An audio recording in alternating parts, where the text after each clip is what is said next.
ہے میم۔ حدیث میں آتا ہے کہ اللہ تعالیٰ نے اپنے نام الرحمن کو پھاڑ کر رحم کا لفظ بنایا ہے۔ اللہ تعالیٰ نے اپنے دو نام الرحمن الرحیم سے رحم کا لفظ بنایا ہے، جس کا معنی رشتہ داری ہے، اور قیامت کے دن یہ آئے گا اور اللہ رب العزت کے حکم کو تھام لے گا۔ حکم جسم کا ایک پہلو جہاں عام طور پر اوزار باندھتے ہیں، اس مقام کو حکم کہتے ہیں۔ تو رشتہ رحم اللہ تعالیٰ کے حکم کو تھام لے گا اور کہے گا کہ یا رب، جس نے دنیا میں مجھے جوڑا تھا اسے تو اپنے ساتھ جوڑ لے، اور جس نے مجھے توڑا اسے بھی تو توڑ دے۔ یہ معاملہ جب اللہ رب العزت کے سامنے پیش ہوگا تو اللہ تعالیٰ ان لوگوں کو جوڑ دے گا جن لوگوں نے دنیا میں رشتوں کو نبھایا، اور ان لوگوں کو توڑ دے گا جنہوں نے رشتوں کو توڑا۔ اللہ یا کہ رشتوں کو توڑنے کے شرعی اسباب نہ ہوں۔ بعض اوقات دین اور دنیا کے بہت سے تقاضے رشتوں کو توڑنے کے باعث بن جاتے ہیں، تو وہ چیز ممدوح ہے۔ رشتہ توڑنے کا کوئی شرعی سبب نہ ہو، بلا وجہ ہو، دنیاوی اسباب ہو، تو قطع رحم بھی اس زمین میں بڑے فساد کا موجب ہے۔ تو رسول اکرم صلی اللہ علیہ وسلم نے فرمایا، اس وقت کے آنے سے قبل تم موت کی تمنا کرو، اور اگر یہ وقت پا لو تو تم اس میں ملوث ہونے سے بچو، کیونکہ یہ فتنہ ہے، اس سے ہلاکت سے تم اپنے آپ کو بچاؤ۔ نمبر 4، انصاف کے بکنے والے۔ انصاف کو بیچنا۔ ایک قاضی یا ایک جج اگر رشوت خور ہو اور اپنے فیصلوں کو بیچے اور فروخت کرے اور لوگوں سے پیسے لے کر فیصلے کرے، اور یہ سارا نظام جس میں وکالت، گواہ، جج اور وکیل اور جو ان کے متعلقین ہیں سب کے سب راشی بن جائیں، تو اس وقت کے آنے سے پہلے موت کی تمنا کرو، یا اللہ ہمیں موت دے دے۔ ایسے ججوں کا ہمیں منہ نہ دیکھنا پڑے، ایسے وکیلوں سے ہمیں سانپ کاٹنا پڑے جو سچ کو جھوٹ کرنے کے لیے اور جھوٹ کو سچ کرنے کے لیے لوگوں کا مال کھاتی ہیں، اور وہ جج جو انصاف کو فروخت کرتے ہیں اور فیصلوں کو بیچتے ہیں، ان کی شکلیں دیکھنے سے پہلے ہمیں موت دے دے، اور اگر یہ وقت آ جائے تو ان لوگوں کی جو تباہ کاریاں ہیں اور جو ان کے محلق ہیں اور جو ان کی ذات کی نحوستیں ہیں، ان سے ہمیں محفوظ اور بچا کر رکھ۔ ان لوگوں کا شر ہر گھر میں داخل ہے، اور ان لوگوں کی نحوستیں تقریباً ہر شخص کو نقصان پہنچا رہی ہیں، اور جو لوگ اس میں مبتلا ہیں اس حقیقت کو جانتے ہیں۔ انصاف جب بکنے لگے، یہ معاملہ جب آ جائے تو اللہ تعالیٰ سے موت کی تمنا کرو۔ نمبر 5، خون کے کم قیمت ہو جانے سے پہلے موت کی تمنا کرو۔ دور زوال کے فتنوں میں سے ایک فتنہ یہ بھی ہوگا کہ انسانی خون سستا ہو جائے اور خون آرازاں ہو جائے۔ انسانی خون بڑا محترم ہے اور اس خون کی بڑی قیمت ہے۔ انسان کی ہیبت اور حرمت بہت زیادہ ہے۔ رسول اللہ صلی اللہ علیہ وسلم نے صاحب ایمان انسان کی جان کو محترم قرار دیا۔ فرمایا، بے شک تمہارے خون اور تمہارے مال اور تمہاری عزتیں تم پر اسی طرح حرام ہیں جیسے تمہارے اس دن کی حرمت تمہارے اس مہینے میں اور تمہارے اس شہر میں مقرر کی گئی ہے۔ صحیح بخاری کی یہ حدیث شریف ہے۔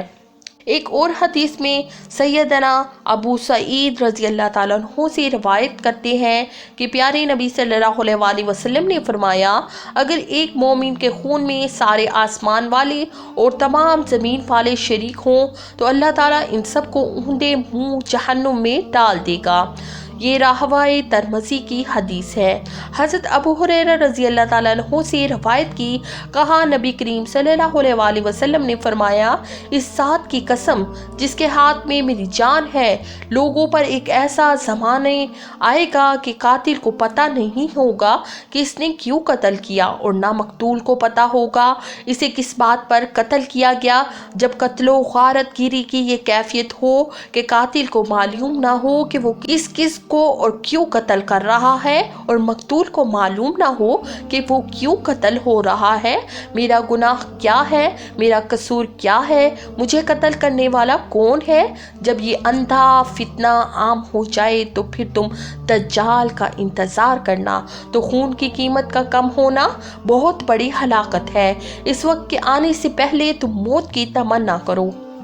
اور اگر یہ وقت مل جائے تو پھر جو شرعی ہدایات ہیں تم ان کو اپناؤ اور ان پر عمل کرو تاکہ تمہارا دین، تمہارا ایمان، تمہارا عقیدہ محفوظ رہ سکے۔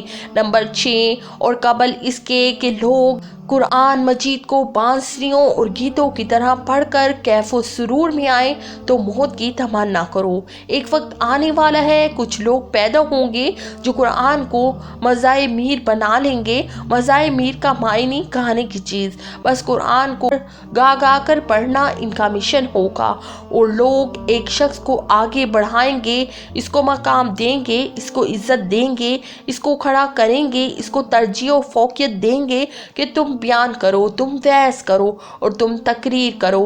حالانکہ وہ عالم نہیں ہوگا یا بڑا عالم نہیں ہوگا، لیکن وہ گا گا کر لوگوں کو محصور کرے گا۔ یہ وقت آنے سے قبل تم موت کی تمنا کرو، کیونکہ جب ایسے لوگوں کے ہاتھ میں منبر و محراب کی وراثت آئے گی تو وہ ہوں گے نہیں، تو پھر وہ ایسی ایسی باتیں بیان کریں گے جن کا دین سے کوئی تعلق نہ ہوگا، اور لوگ ویسے ہی ان کے سحر میں مبتلا ہوں گے اور ان کی باتوں کو مانیں گے۔ یہ فساد کبیر کا باعث ہے۔ فرمایا کہ ایسے لوگ جب پیدا ہو جائیں جو قرآن کو محض مزامیر بنا لیں اور گانے پر اکتفا کریں، راگ و رنگ ان کا مہنج ہو اور ان کا مشن ہو، اور لوگ سن سن کر مسحور ہوں۔